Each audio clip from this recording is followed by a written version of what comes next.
کرنے کی کوشش کرے گا, ہماری بچوں کی عزت کے ساتھ کھلواڑ کرے گا, ہمارے بوڑھوں کا ادب و احترام نہیں کرے گا, اور ہمارے چھوٹے بچوں کے ذہنوں سے کھیلے گا, ہماری مساجد کی طرف نگاہ اٹھائے گا, ہماری مدارس کے اوپر قدم دبانے کی کوشش کرے گا, اور ہماری اوقاف کی زمین کو ہڑپ کرنے کی کوشش کرے گا, ایسے ناپاک لوگوں کے لیے, ایسے خناس لوگوں کے لیے, ایسے بدترین لوگوں کے لیے, ایسے گنڈوں کے لیے, ایسے دہشت گردوں کے لیے جہاد رکھا جاتا ہے. اور جو بھولا بھالا انسان ہے, روز کمانا ہے, روز کھانا ہے, اپنی بیوی بچوں کو پالنا ہے, جو اپنی زندگی حشاد بساد گزار رہا ہے, چاہے جس مذہب کا ماننے والا ہو, جس کلچر کا ماننے والا ہو, جس کو اپنا بھگوان مانتا ہو, جس کو اپنا دیوتا مانتا ہو, جس کے سامنے اپنی پیشانی ٹکتا ہو, ہم اسے بالکل چھیڑ چھاڑ نہیں کرتے. 1803 کے اندر ہمارے علماء نے فتویٰ دیا ہے. تو میرے بزرگوں دوستوں, ایک لمبی داستان ہے, ایک مختصر وقت میں آپ کے سامنے میں پیش نہیں کر سکتا, اور ایک تمہید کے لیے میرا وقت چلے گیا. میں آپ کو یہ بتانا ہے, جس طرح ہمارے علماء نے اس دور کے اندر قربانیاں دے کر مجھ کو آپ کے وطن عزیز دیا ہے, جہاں پر ہم پیار اور محبت سے, امن و شانتی سے رہ رہے ہیں,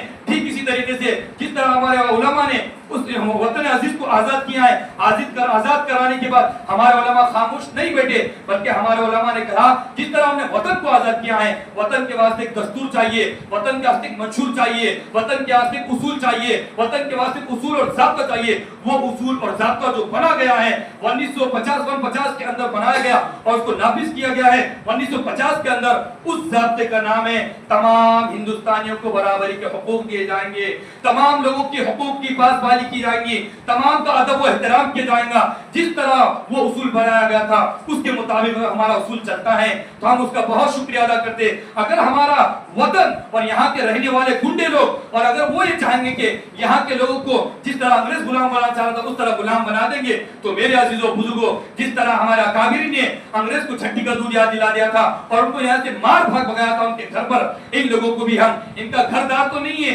البتہ ان کے لیے ہماری زمین ہے, ان کے اندر ہم لوگوں کو دفنا دیں گے. جو ہمارے قانون کے بارے میں یا جو ہمارے اسلام کے بارے میں ہمارے ہندوستانی قانون سے چھیڑ چھاڑ کرے گا, ایسے لوگوں کا عبرت کا نشان یہی ہے کہ ان کو صفحہ ہستی سے مٹا دیا جائے, ختم کیا جائے. اس لیے مجھ کو اور آپ کو اس وطن عزیز کے اندر اپنے اندر کمتر بلکہ نہیں, بلکہ اپنے اندر ایک وسیع ظرف کے ساتھ رہنا چاہیے, ایک متانت سے رہنا چاہیے, ایک بڑے دل کے ساتھ رہنا چاہیے اور پر اطمینان رہنا چاہیے. ہم یہاں کے تھے اور یہیں پر رہیں گے, یہ ہمارا وطن ہے اور یہیں پر ہم پلے بڑے ہیں, اور انشاءاللہ تعالی اللہ نے جہاں ہماری موت مقرر کی ہے ہم دنیا سے چل بسیں گے. اس لیے عزیز و بزرگوں دوستو, ہر موقع پر مجھ کو اور آپ کو ہمیشہ چوکنا رہنا ہے اور اپنے پیارے عزیز وطن کی حفاظت کرنا ہے, اس کی جمہوریت کی حفاظت کرنا ہے, اس کی جغرافیہ کی حفاظت کرنا ہے. ہر اعتبار سے مجھ کو اور آپ کو ملک کو ترقی دینے کے واسطے ہمیں کوشش اور ہے تو امید کرنا چاہیے, تگ و دو کرنا چاہیے, محنتیں کرنا چاہیے. اللہ کریم سے دعا ہے کہ اللہ تعالیٰ مجھ کو اور آپ کو اپنے وطن عزیز کی حفاظت کرنے کی اور اس وطن میں رہتے ہوئے اپنے مدارس کے مساجد کی ہر ایک کا حقوق کی پاسبانی کی اللہ تعالیٰ ہم سب کو توفیق عطا فرمائے.